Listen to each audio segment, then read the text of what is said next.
Yo. Nagbike lang kami dito sa Mount Kinapuin.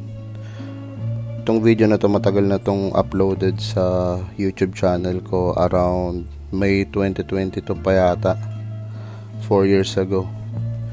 Ito yung kasagsagan ng pandemic pa ata to.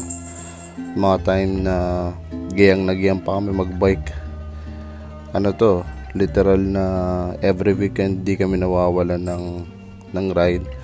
So palaging bababa lang kami dito sa may Kaysaka, tapos papasok kami sa kung saan. Kumbaga parang ang mission namin dito is libutin yung buong Rizal eh. So pababa kami dito, palusong kami dito sa may Kaysaka, tapos mamaya may papasukin kami dyan pakaliwa pagbaba dun sa Patag. Yung pagbaba namin dito, nagpares lang kami kasi maraming parisan dito eh. Tapos kakaliwa na kami dito. Yung nasa harapan ko si Jomar. Yan, kakaliwa kami dito. Maraming dito eh, maraming lusutan dito sa gawi dito eh. Iba-iba yung mapupuntahan mo dito.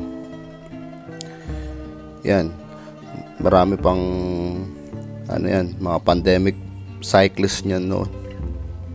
Marami ka pang makakasabay sa kalsada. Pero ngayon nagkawala na sila eh. Pag pumasok ko dyan sa lugar na yan, halos wala ka nang makakasabay. Yan, puro kabayan pa dito.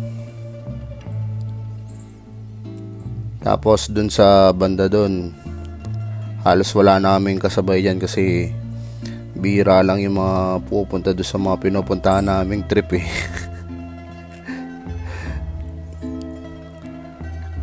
Kaya dire-diretso lang kami dito. Sinusundan ko lang din yung tricycle dyan eh.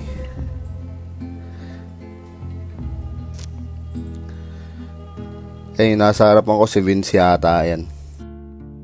Tapos dito hihinto lang kami dyan sa may tindahan na yan kasi magkakarga kami ng kahit anong matamis, saka soft drink siguro, saka tubig. Kasi banda doon, pag-aaho na kami, wala ka na mabibilan doon. Simula na ng bakbakan. Ayan o, pagkaputol ng kalsada, ahon agad.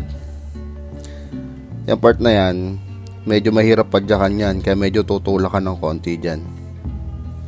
So, eto.